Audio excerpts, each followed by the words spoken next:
We started selling Air Force Ones 1982. Sold pretty good. The guys liked the soles, they liked just the look of it. I think what really made it was the thickness of the sole,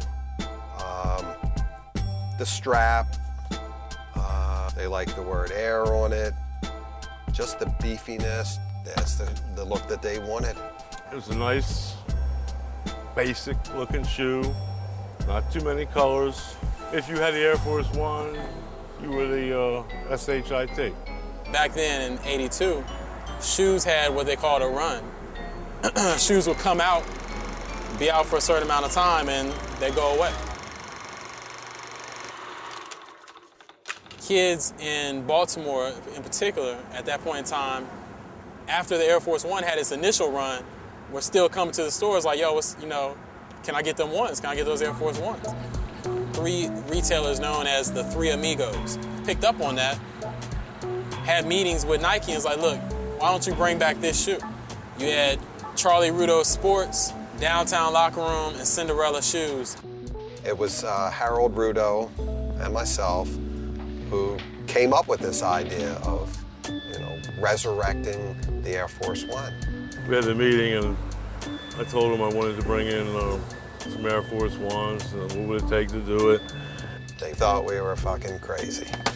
They said, you guys, but I believe in you guys.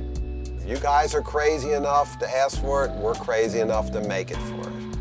We were forced to take 1,200 pair of each color. A white royal blue and a white chocolate brown. We took them, we sold them right out. The Air Force One was reborn. This was unprecedented. We started doing a program with Nike, different color each month. That's where the Shoe of the Month thing came from in Baltimore.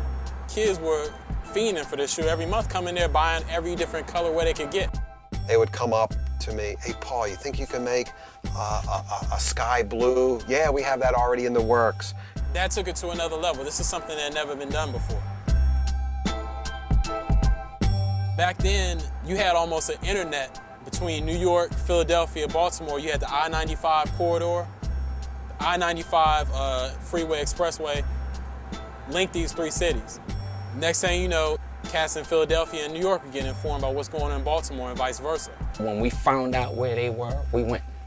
Oh yeah, people were coming down from New York buying shoes. People were coming from DC buying shoes from us. So the word got around pretty quick. And they would have 15 colors of Air Force Ones in the windows. I won all of those 3 times. That's what it was. We knew it was working. We were rocking. It just spread like wildfire. This is without advertising. This is without Nike making a big push. This is by word of mouth. This is through that internet connection that preceded the digital technology by, decades. That's where the genesis of this whole rebirth of the Air Force One came from.